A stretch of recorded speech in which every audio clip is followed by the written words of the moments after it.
after this um, past summer. We were expecting to be in another place at this time, but we unfortunately we still are not in the place that we want to be. However, I think we're a better place than we were before. Um, and we're just going to have this meeting today. We have a guest. His name is Dr. Jacob, and he's the vice president, assistant vice president for the medical regulatory external affairs at the Urban Health Plan. But in addition to that, he's basically is being ahead every single efforts that our Urban Health Plan has been doing in the community with COVID-19 vaccine testing and the whole thing.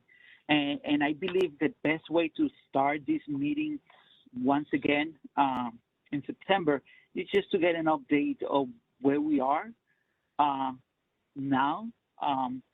And there are many changes that are coming up, so it may be good to talk about it right now. And I understand that many of mandates that are coming may affect positive or negative to many of our community residents.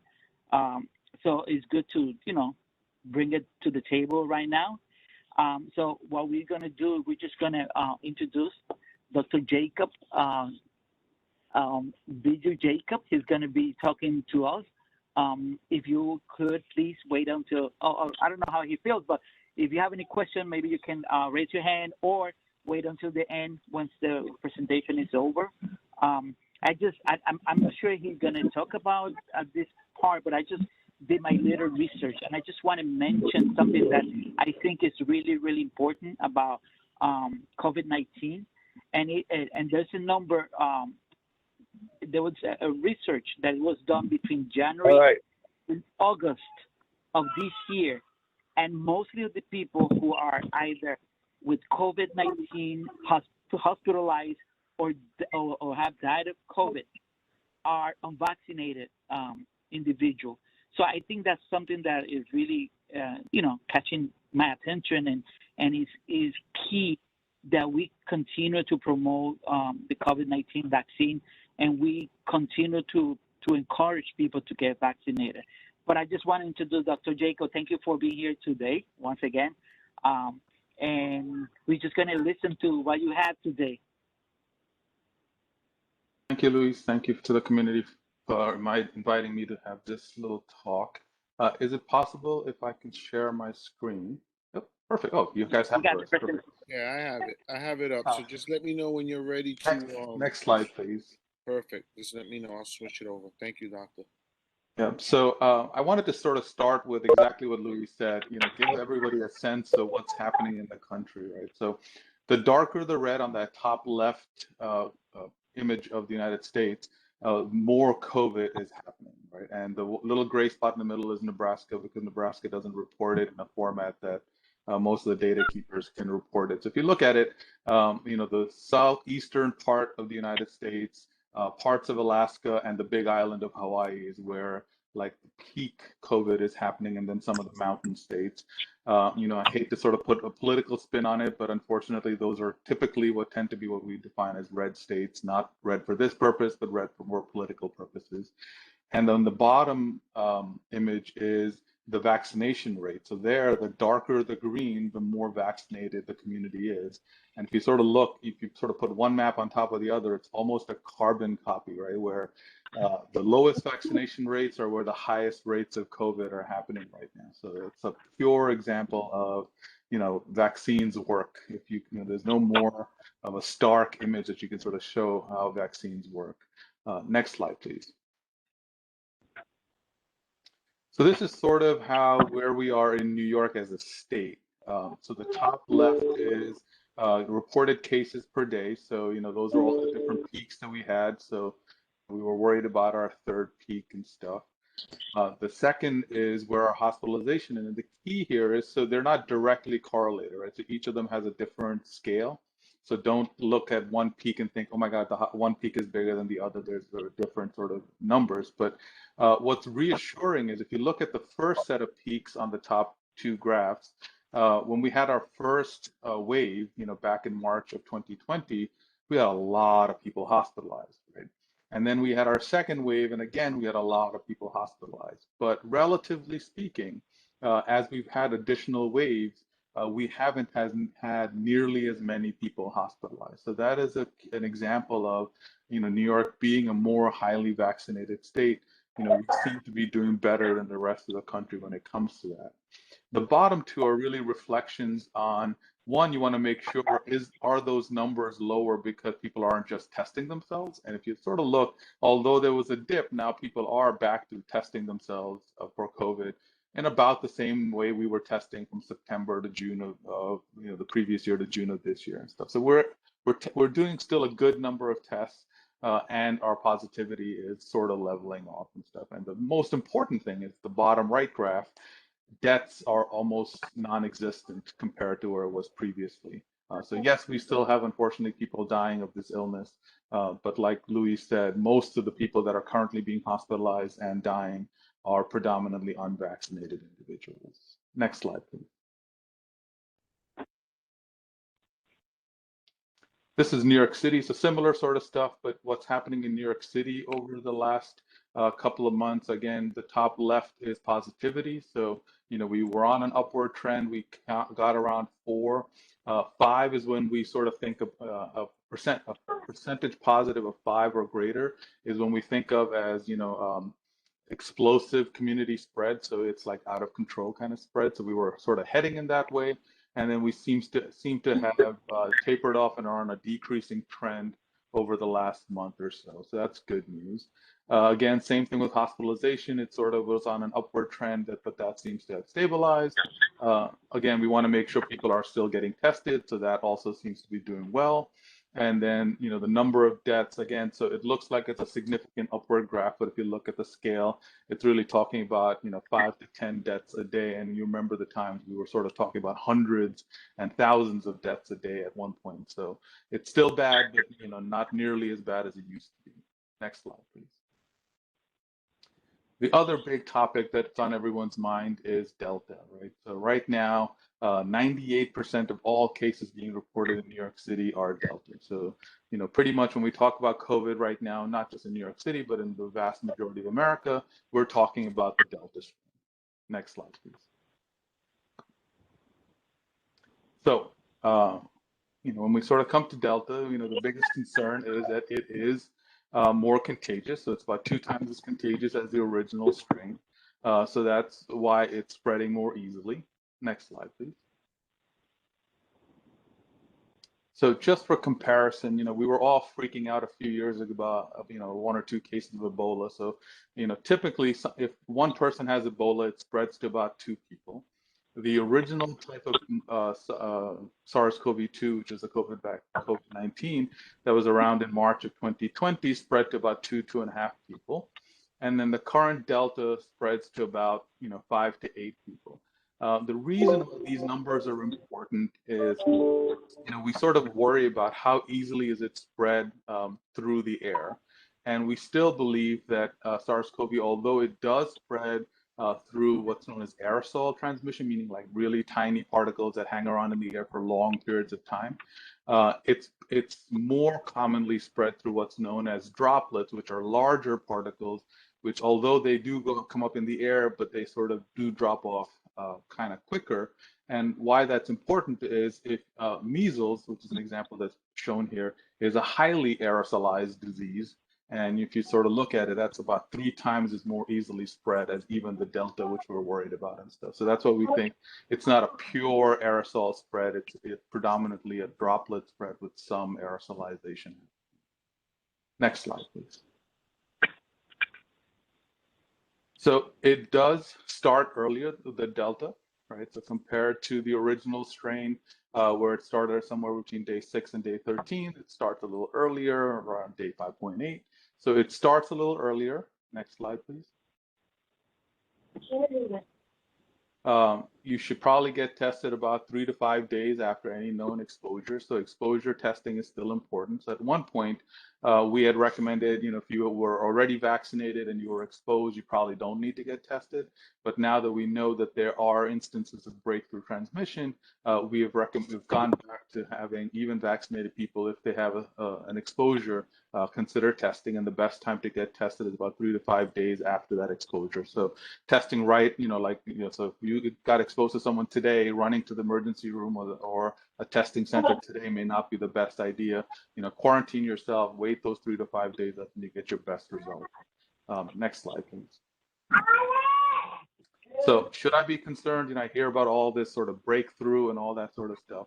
So it's a complicated topic, right? So the more you have in any part of the world, vaccinated people, any case that happens in that community is going to be a quote unquote breakthrough case, right? Where someone was vaccinated and they still had got the infection, right? So you're going to hear those numbers look higher, but that doesn't necessarily mean it's more dangerous, right? So yes, it does spread, but from what we're seeing right now, the vaccines are still able to, so the efficacy of the vaccine, depending on which vaccine and which paper you sort of read, went up from the high 90s down to somewhere between 40 to 80% against getting the infection at all.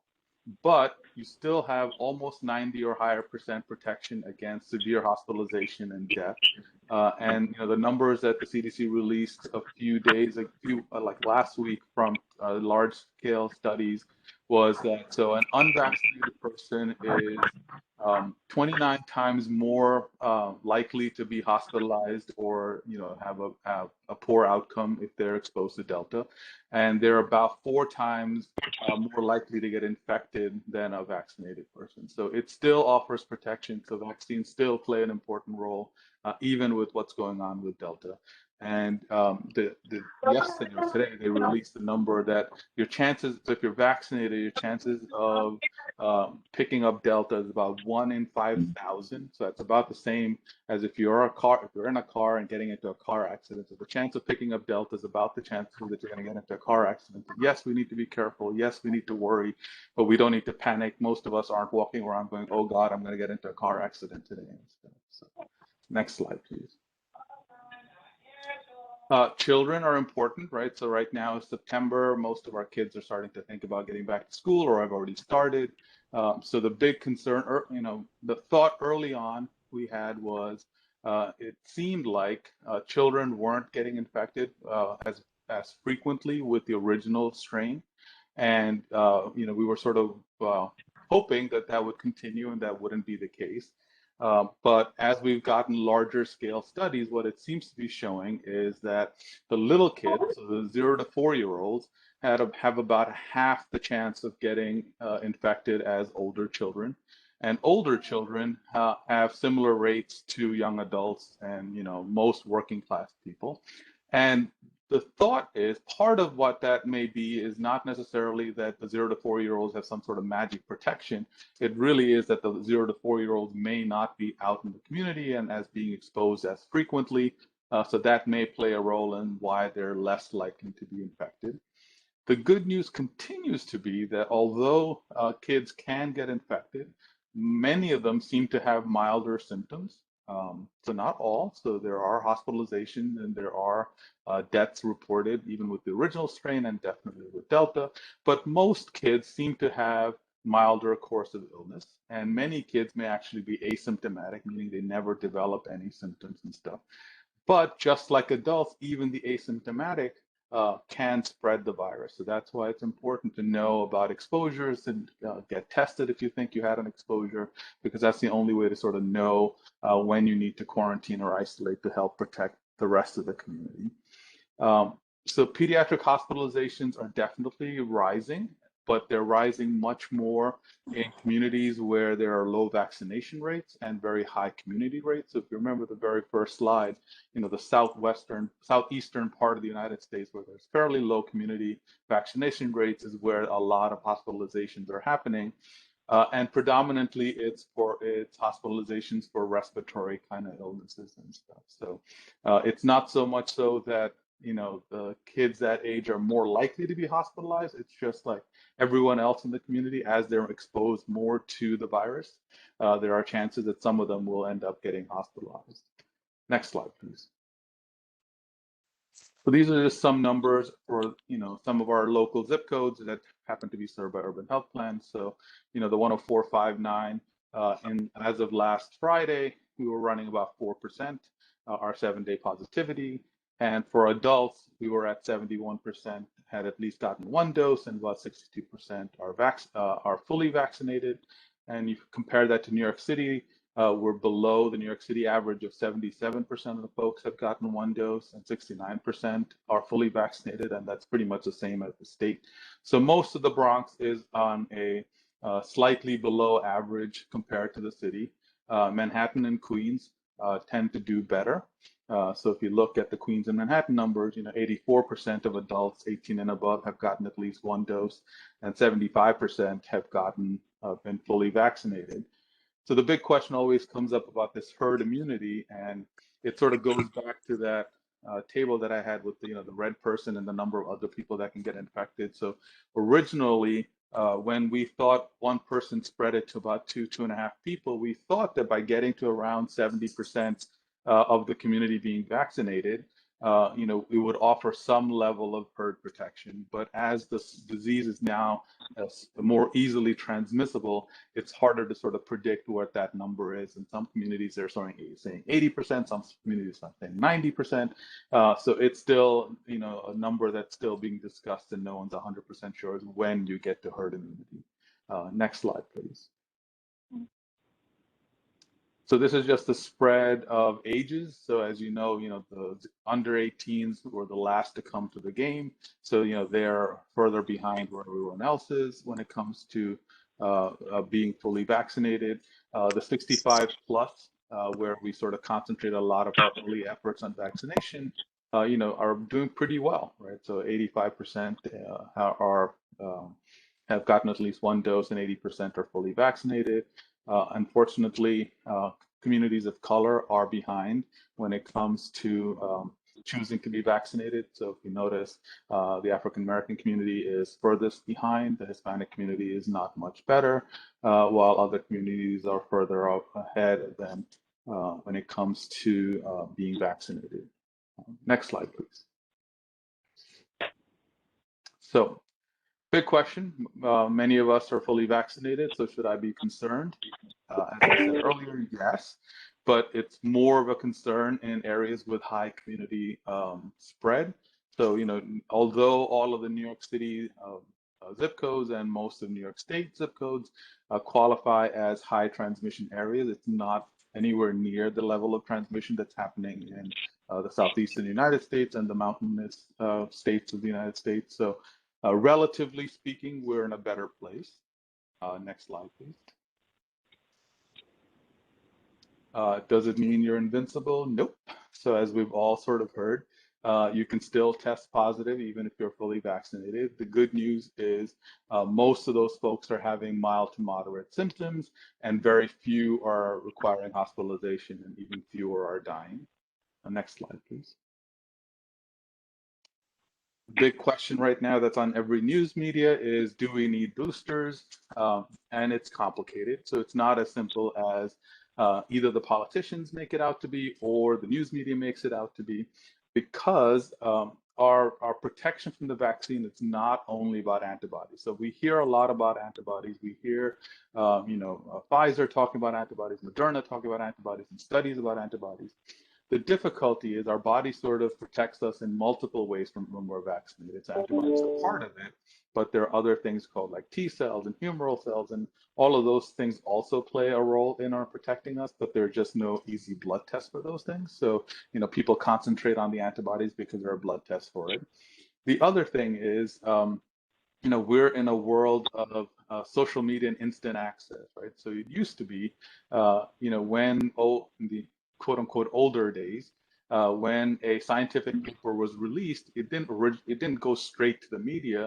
It would go first to a journal where the expert would be looking at it. They would sort of critique if it was a good study, bad study, if there were any limitations to the study, and then they would make a determination about what that study really means. Unfortunately, in today's world of instant access, the pharmaceutical companies also know that getting their name in the media gets them rewards, especially if it boosts the message that they're trying to send. So they release a lot of these studies directly to the media before it's been what's known as peer review, meaning looked at by other experts. So it's sort of like the horse before the cart, or the cart before the horse, right? So they put out these data, but until the experts have really looked at it and looked at what that really means, it's hard to sort of say if that's really accurate. And that's really the discussion that's happening right now, where President Biden sort of put a date saying September 20th, people should get boosters. And then a lot of the national experts are sort of still debating it, and they're not 100% convinced that it's time yet for boosters and stuff. So the discussion is ongoing, and a decision has not been made. And typically the way it goes is there's an expert committee called the ACIP. It's a committee out of the CDC. So the FDA sort of will make a determination about, do we update the what's known as the package insert that says, now this product is allowed to be used for another purpose, so besides the first dose and the second dose, it's now allowed to be used for another purpose. So that the FDA does. And then this expert committee on the ACIP will look at the data and sort of say, okay, this is the data, and it's a public meeting. So, it typically happens on a Friday. There's you can Google ACIP meeting. It's posted. It's a WebEx like this. You can join it. You can ask questions. All of the slide decks are publicly available. So there's nothing hidden about the meeting, or no secret decision is made on the meeting. It's a purely public meeting. We're national experts. They're not people employed by a state or federal government. They're just national experts that are out there. They discuss the pros and cons of each of the sort of recommendations that are out there, and then they make a final recommendation. So typically, the ACIP will make a recommendation on who should get the booster doses. Right now, it sounds like what's probably going to happen is something similar to when the original rollout happened, where healthcare workers, people that work in long-term care facilities, people that are, depending on which conversation you're listening to, 65 and older or 75 and older, will sort of probably get the first recommendation to get a booster, and then subsequent recommendations will come out down the line. It also seems like the original rollout, originally there was only Pfizer available as a vaccine, and then Moderna came. So the data from the Pfizer has been around longer. So the Pfizer will probably be a recommendation for a booster up front, and then the Moderna, and then the Johnson & Johnson. So it'll probably come in sequence, not all necessarily all at the same time, although the president was trying to get it all out at the same time, but it sounds more from the scientific community that it'll probably be a phased roll-in, just like the original vaccinations were. Next slide, please. So right now we are giving boosters for people that receive the Pfizer or the Moderna, but specifically if you're severely immunocompromised. And some examples of being immunocompromised are if you're on a cancer treatment, you had a solid organ transplant, you're on high dose steroids, long term, you have some of these conditions and stuff. So, if you think you have one of these conditions, speak to a healthcare provider, come to one of the urban health plan vaccination sites, and we'll sort of help you figure out if you qualify and stuff. So, and this is for everyone 12 and above. If you have any of these conditions, you are currently eligible for a booster dose of the Pfizer, the Moderna. The reason why the Johnson & Johnson does not have a recommendation right now for a booster is it came later down the line. So the data still seems to show that it's still offering a fairly good level of protection. So we haven't gotten to that, whether it's a 6-month window, whether it's an 8-month window, still up for discussion, but somewhere in that 6 to 8 month window after the second dose, where people may need a booster. So because we haven't gotten to that point with the Johnson & Johnson vaccine, that's why they don't have a current recommendation for a booster for people that receive the Johnson & Johnson vaccine. Next slide. I think that was it. Okay. So I'm open to questions about anything I talked about generally about vaccines, about COVID, and I'll try my best to answer the questions. Thank you, Doctor.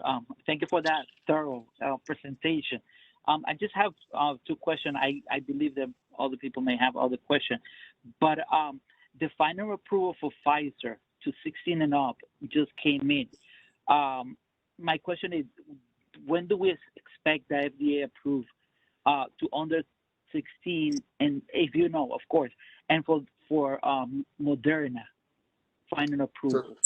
Yep. So the way the regular approval process works, so the reason why the FDA had to originally give an emergency authorization rather than a regular approval is there are timeframes involved in how much data you have to present to apply for regular approval, and it typically tends to be about 6 to 8 months worth of data. So originally we only had 3 or 4 months of data when the Pfizer and Moderna originally applied for their emergency authorization, which is why that now that Pfizer had 6 to 8 months of data to present and be evaluated, and the original approval, the emergency authorization was for 16 and above.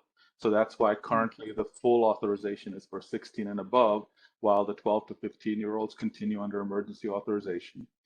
Moderna has already submitted the paperwork and the data, also seeking full approval. So we anticipate in the next couple of weeks, maybe month, that data will also get reviewed, because it's not just a checkbox. They have to still go through these expert panels. It has to be reviewed, make sure all of the things that Moderna is saying is validated in real world data. And once that's validated, we expect Moderna will also get an approval for a regular approval for 18 and above. Sometime in the winter, that number has been sort of moving around, because the FDA asked for longer timeframes of data for children before making a decision. So they, originally it was about 4 months worth of data. Now they really wanted longer timeframes of data for the children before they would even consider authorizing the vaccines for younger children. So that's why the number is moving around. Originally, we thought like maybe September, October, we were going to get approval. Then they were talking about like early winter. Now it sounds like maybe midwinter. That approval may come for 5 and above. And again, both Moderna and Pfizer have already existing trials for that age group. So once that data is available, and we anticipate that those approvals will come. The children under 5, it's going to take longer because they're actually looking at different doses. So not just, because little kid, as a pediatrician, children aren't just little adults. They have different, their bodies work differently. So they have to sort of figure out what the optimal dose to give to children under 5. So that's probably going to take a little bit more time while they sort of figure out, is it the full dose? Is it a half a dose? Is it 3/4 of a dose? So, they're going to have a lot more people in the studies to figure that out. While that's going on, Moderna is actually probably also going to be asking to sort of give a half-dose version of their vaccine, because they think that that can give the same level of protection essentially as their full-dose vaccine. And by cutting it to half, they've essentially doubled their capacity for production. So that is something that they're putting in because, it's important that Americans get vaccinated, but for this to end, the rest of the world has to get vaccinated as well and stuff. So that's the big other concern is, how do we produce enough vaccines to share with the rest of the world? More likely than not, the Moderna and the Pfizer vaccine is not going to be the solution for the rest of the world. They're a little bit more complicated to handle. Requires a deep freezer, and if you think about it, like many Latin American countries, many African countries just don't have the infrastructure to handle that kind of electricity needs and transportation needs and stuff. So we really have to figure out other vaccines. And, the next quote unquote magic bullet that may be along the line is a vaccine called Novavax, which uses slightly older technology, which has put in some of its data. So, if that data gets approved and the Novavax, gets approved, that's a lot easier to produce. It's a lot easier to move around because it's using the same kind of technology that's used in like a hepatitis B vaccine or the Hib vaccine.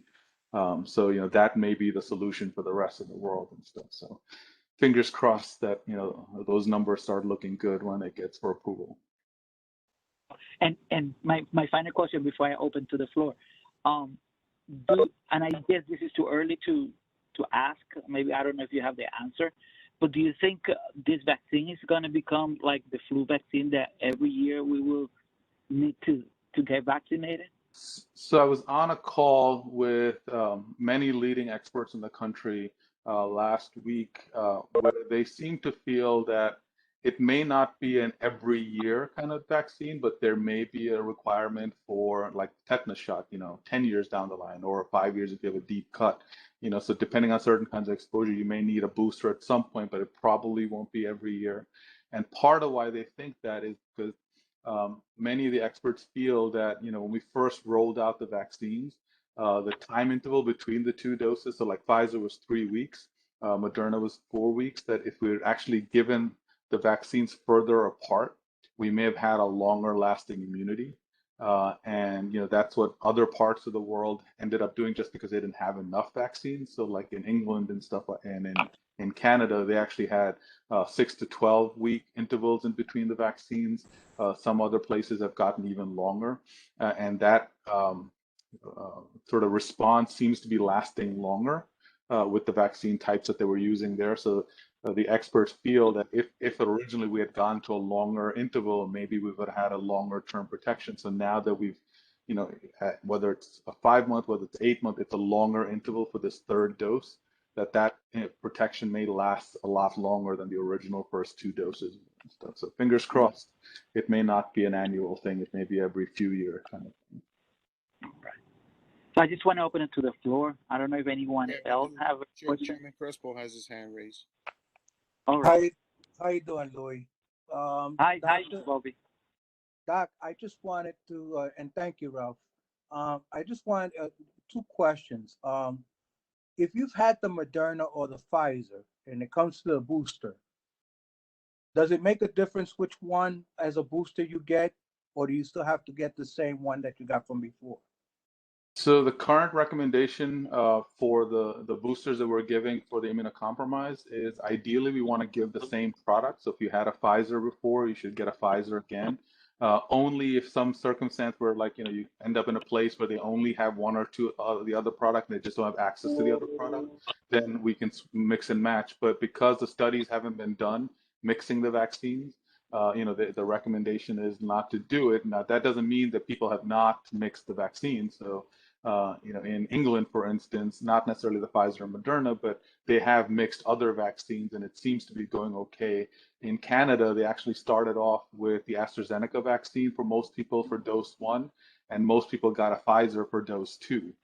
So there have been large scale mixing in other parts of the world. We just don't have enough data to sort of say routinely that's okay to do. So when possible, we want to sort of stick with the same product. Thank you. And when you gave your list, I know that you stated anybody that has certain kind of ailments are eligible now. For instance, rheumatoid arthritis. Is rheumatoid arthritis one? So rheumatoid arthritis and asthma and severe asthma. Yep. So asthma by itself or rheumatoid arthritis by itself doesn't automatically qualify for the current immunocompromised version of the booster. But certain medications that people may be on, so some asthmatics are on oral steroids and they're on oral steroids long term. So not like, I got sick and I took a 5-day or 10-day course of steroids, like they're on a baseline 20 milligrams or a higher dose of steroids just to control their asthma, or in certain rheumatological conditions, they have to be on steroids because their immune system is so hyperactive.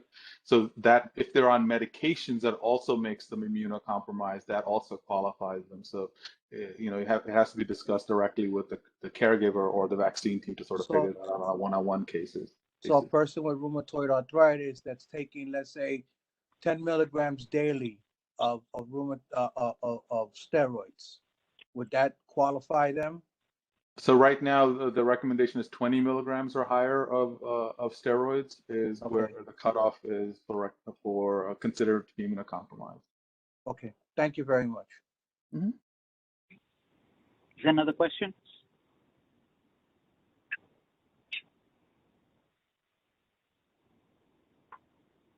Nobody else? I have a question. Just regarding the variant, like the Delta variant, there was the Alpha variant. Is there any of you have on here some other variants? I forgot which one. Yeah. So right now, the predominant strain in the United States and in many countries is Delta. The Alpha was the variant. The original variant didn't have a name; it was just the original variant. Alpha was the very first. Back then, the UK strain. The Beta was the South African strain, and then there were other strains, and then Delta sort of came and sort of knocked them all out of the way. Right now, the next quote unquote next new one that people are looking at is called MU. So it's been identified in 39 countries so far, including a couple of cases in the United States. It seems to be, some of the patterns that are in there, have people worried that it may be vaccine resistant. But the relative good news is it's a relatively harder to spread version. So they think that Delta is right now going to stay the predominant strain, that Mu may not spread as easily. So it may not infect as many people for it to become what's known as a variant of concern. Right now it's under what's known as a variant of interest. So that's one category below variant of concern. So people are looking at it, but they think that Delta is right now much more easily spread. So it'll be hard for Mu to take over from there. Again, fingers crossed. Yeah. Doctor. Any other question? Yeah, Louis, one more question. The issue of the age, 65 and older, because this is a predominantly elderly community. Is there any timetable are they looking at in dispensing the third booster shot for those? So the president has generically announced that September 20th is when the booster doses will be available, quote unquote, to the general American public, I think is what the wording he used. But originally when we first rolled out, it's a matter of capacity as well. So even if he said on September 20th, every American is eligible for a vaccine, many of the large, vaccine sites have shut down, right? As fewer and fewer people, especially in places like New York, where, more and more people are already vaccinated. They don't hold the big mega sites aren't open, right? So they would probably have to reopen some of those mega sites. New York City has talked about, if boosters are approved and, they need it, they are ready to reopen the mega sites like at Yankee Stadium and I keep wanting to call it Shea Stadium at Citi Field. No. They came in second. So, so they are, we'll probably have to open up some of those mega sites and also take some time and, effort to get that up and rolling. So that's why I suspect that it'll probably be rolled out in small increments, smaller increments of people that become eligible. Israel actually started in a similar format. So the reason why Israel is important because Israel originally was one of the larger test sites for Pfizer. So, they sort of made a deal by saying, we'll test it out essentially on the entire country by vaccinating them and give you data, but in return, you have to give us predominantly more vaccine to vaccinate our population. So they're sort of like a couple of steps ahead of the United States. So a lot of the data on, when boosters are needed, what's happening in the real world is really coming out of Israel. So what Israel's, they originally started off with everyone 65 and above was eligible. Then they sort of made it open to the general public. And so they've shared their data with the FDA. That's what's currently being reviewed right now is their experience giving the boosters to sort of figure out where America is going to go with the recommendations for boosters. So we're about 2 weeks away from when that'll come out. Typically, the ACIP tends to hold meetings the Friday before. So whatever the Friday before the 20th is, that's probably when that ACIP meeting will take place and the formal recommendations will come out. Usually over the weekend, the CDC, will accept that recommendation, assuming, there's no controversy there. And then typically, Sunday, Monday is when we start vaccinating those new populations. Well, I just hope that they don't do the mega sites because it really turned off a lot of people too.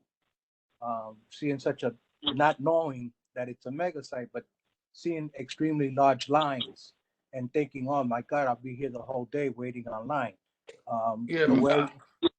Smaller, I think that's the smaller sites, more community sites would be the answer. So the advantage now is we originally started off, there was so few vaccines, so they had to limit who they were giving it to. But now essentially every CVS around the corner, many supermarkets that have pharmacies in them, they all have access to the vaccine and all of the community health centers have access to the vaccine. So there are a lot more distribution sites. So, it may be easier to vaccinate. And again, part of the other complication is hopefully it's a third dose and I don't have to give you an appointment. So, Luis and I, we know part of the complication is if I got to coordinate when to give you your next appointment, do I have slots available? That takes more time. So if I just have to give you a dose and, watch you and then you can go home, that turnaround is a little faster. Unfortunately, the state decided that they want to capture demographics, and the only way to capture demographics was having people fill out these attestation forms. So that also slows the process down, especially a lot of our folks aren't familiar with using the computer or their smartphone. So at Urban, we literally sat with patients and would do it on our smartphones and help them fill that out, because technically that had to be recorded, because otherwise we were threatened with $100,000 fine for every case Right. that I missed someone filling out that form. Right. Thank you. Yeah. So I just want to add something else. The New York City right now is the first major city that is mandating the COVID people that get vaccinated when you go inside to eat in a place or when you do fitness. So I think this is important to know, and the mandate is going to be effective on September 13th. That it says that at least you should have at least one dose. Besides that, also colleges are requiring students to be vaccinated. And with the Delta variant, we have seen in the past 2 or 3 weeks an increase of people coming in and get vaccinated. I guess that's positive, because more people are getting vaccinated and the percentage of people getting vaccinated are increasing. But I just want to give you an idea. When they talk about indoor fitness, they're talking about gym, fitness center, fitness classes, pool, studios, indoor studios, and dance studios. When they talk about indoor entertainment, they talk about movie theater, music and concert venues, museums, aquariums, professional sports arena, indoor stadiums, convention centers, exhibition halls, performance and art theater, bowling alleys, arcades, pool and billiards hall, recreational game center, adult entertainment, and indoor play areas. And right now there is an app called New York Excelsior that you can download it in your phone. And then what you do, once you download the app in your phone, is going to ask you basic information about you. When was your second shot? And usually you're going to be able to get the pass 2 weeks after you get the second vaccine. And that's one of the, one of the identification that they're going to be requiring. Also, the COVID vaccine card also is going to be required. So you're going to see a slow process in many places. If you want to dine in, you're going to be people are going to be asking you for proof of vaccination. If you're going to eat outside, that's okay. There's going to be some exceptions. So if you're going to go to the bathroom, you're not going to get. It's not needed to get vaccinated. If you're going to go by and take out, you're not going to need to be vaccinated. But this is something that it will be affecting everybody. So it's important for you to be aware of that.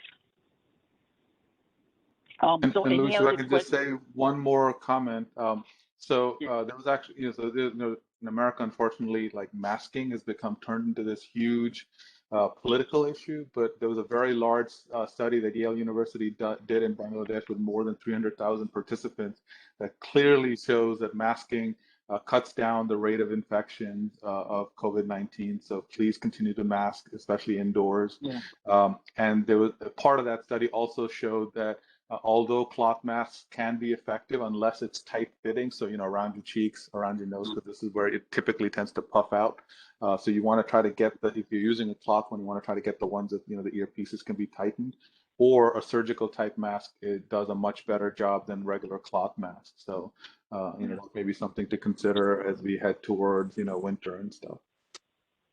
And I guess, Doctor, New York City was the real proof that when the first peak that we have of COVID, we didn't have a vaccine, and we went all the way down under 1% of people getting infection rate. So the only thing that everybody was using was the mask. So that was a real proof right there that the mask works. So if anybody has another question to Dr. Jacob, I had Anita also as part of the agenda. We were not able to contact her. However, I think that Dr. Jacob did a great job talking about COVID-19, not only in New York City, but also in the nation. So just going through the agenda, there's any old business? I know we're coming back to our monthly meetings, but I don't know if there's any old business that someone want to bring on. Yeah, Louis. Yes. Do you hear me? It's Roland. Do you hear me? Hi, Roland. Yeah, sure. Yeah, greetings. Listen, I have to say one thing on a negative note with the spraying of the pesticides that about a week ago, and I went around the neighborhood and very few notices, not even bilingual notices, and it's really crazy. No emails that I know of.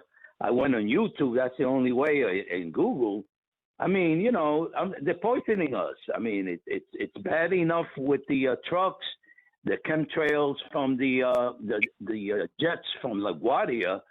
I mean, we're number 62 as far as all the counties in New York State, and here they're spraying.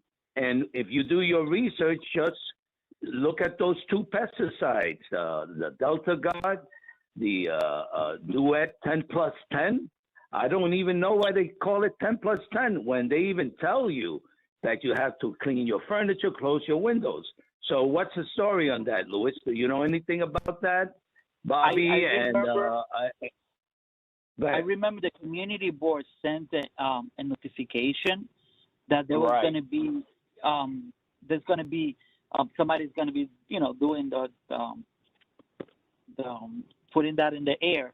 I don't know if the community itself got a notification, but I know we got it in the community board. Roland, what we did was we took our master mailing list and we did a master blast.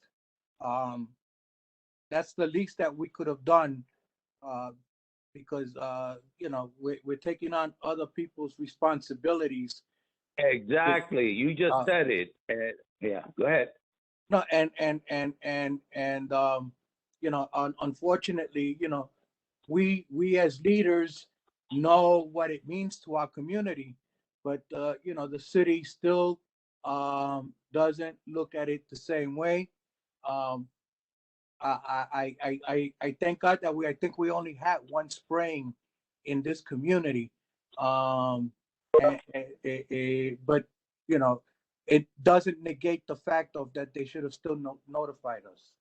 Yeah, they don't do a good job, and this is unacceptable.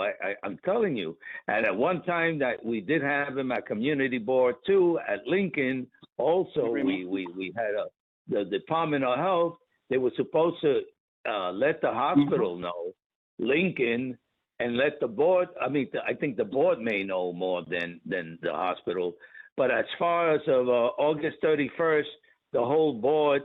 And I voted for term limits. We're out. I just like to tell you that I like to, represent community board too at the new meetings, but I won't have any board issues or business. But they did a lousy job, and that's not acceptable to us. We have enough issues. So I think that Roland, that's something that you and I can talk about. We'll talk about it. We'll talk about it. But there will always be issues from Community Board 2 to be addressed over at Lincoln Hospital, because I still have a lot of concerns. I like to know what their response times are to our calls. I don't think that we have a representative of the emergency, the EMTs to come to our district service cabinet meetings. So that's information that I think we're entitled to. and we should know Exactly. if we're getting it on proper response or not. As to the chemtrails, we need to, Right. again, we need to speak to, bring to, and I know that the Department of Health is at the district service cabinet meeting, and maybe Ralph can handle something like that on that side.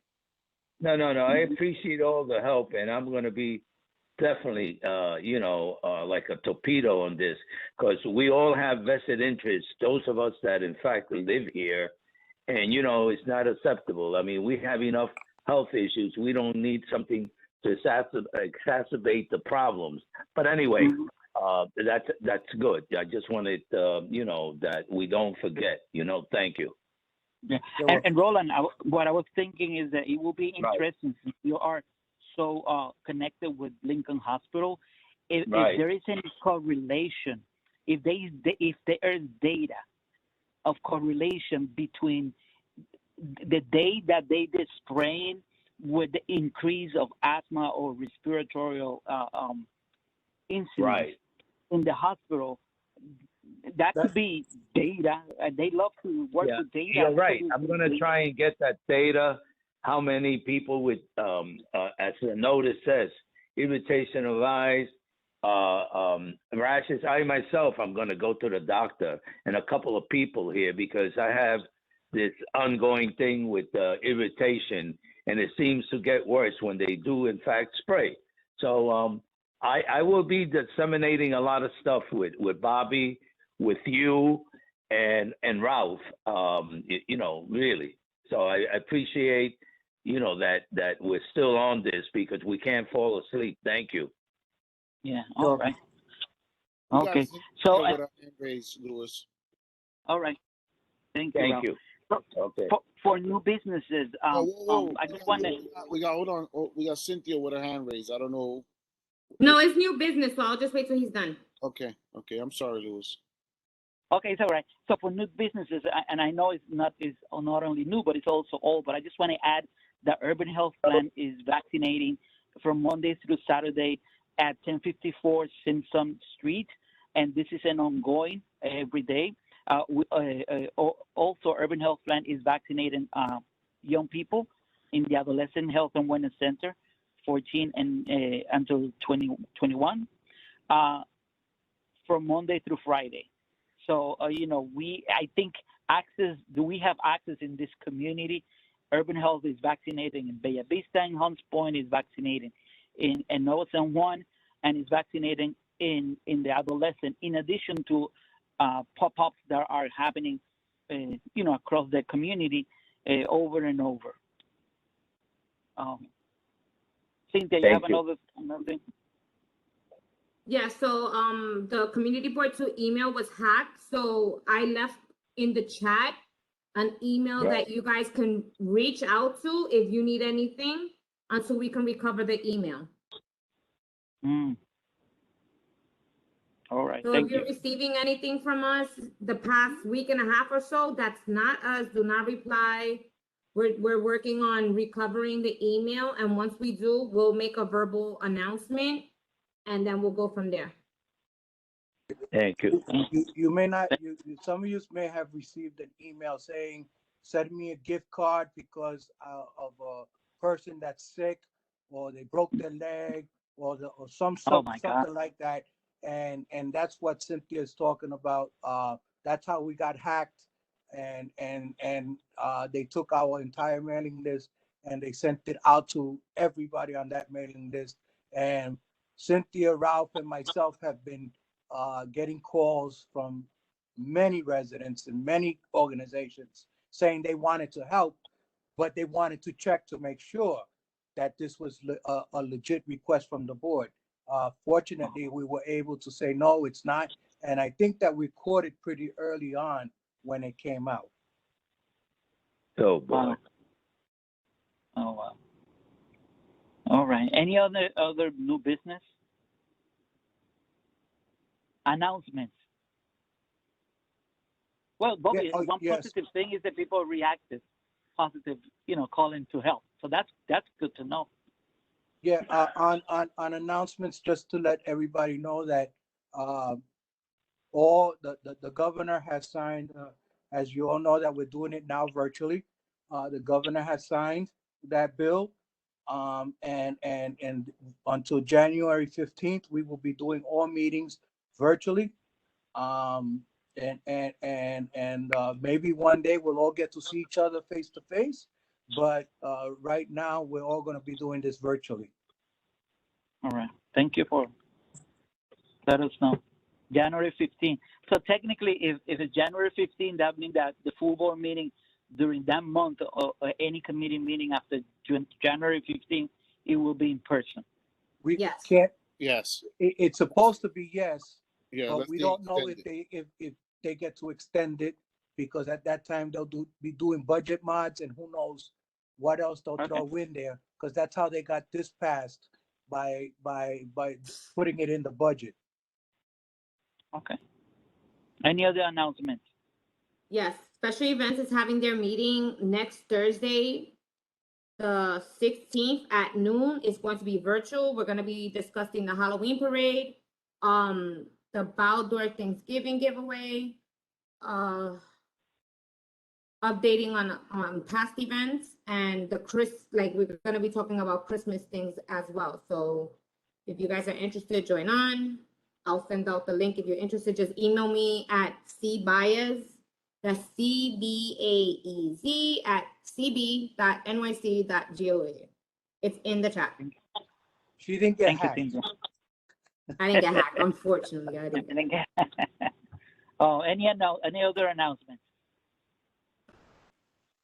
All right. So there's no more announcement. We request somebody who adjourned the meeting. As chair of the board, I make the motion. Okay. So thank you very much. Nice seeing everybody again. It's going back to reality again, and we keep in Stay touch. healthy. Yes. Take Yes, care, stay everybody. healthy. Yeah. Stay safe. Use face masks. Yes. Take care. Stay safe. Good night. Thank you. Bye. Thank